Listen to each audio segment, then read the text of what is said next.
kakabit na rin natin itong bagong connected rod bearing, all standard to lahat, original. So kakabit natin to, kakabit tayo dito. So since ano pa naman, maganda pa naman yung crankshaft nya, so babalik na rin natin yung babalik na lang natin yung standard pa rin. So original ito, genuine, kung tatawagin ay genuine.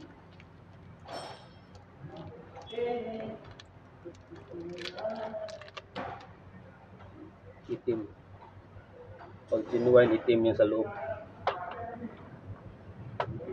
Labo yata camera ko. So ito lang papalitan natin, Conrad bearing.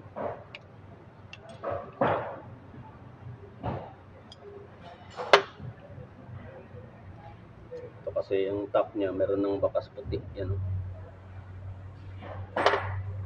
Itong sa ano nya, ilalim wala naman.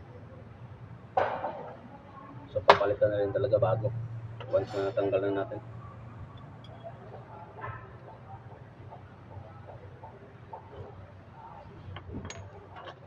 Bago!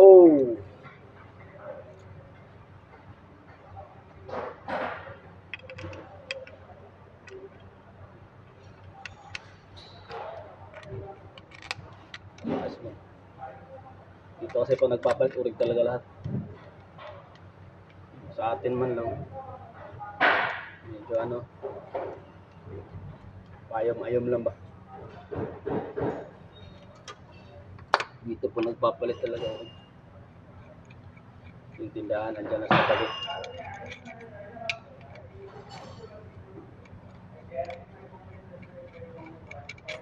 So ganito rin guys, puti na rin palitan. So wala namang gasgas, may puti lang.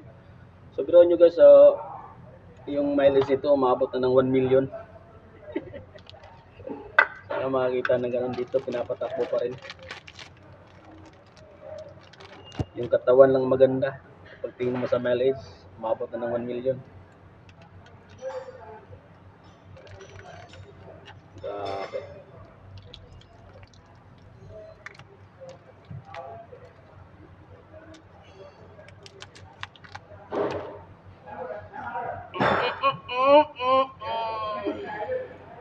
So napaka-simple itong gawin. Itong DIY lang tayo natin. So para sa atin yung bearing niya, pwede pa yan.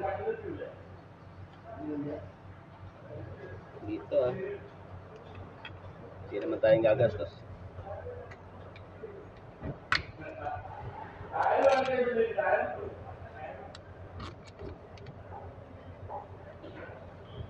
Guys, napaka-simple. So ganito rin, no?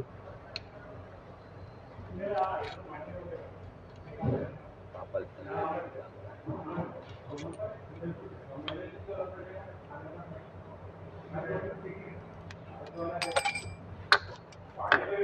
Sa atin to, pwede pa ito.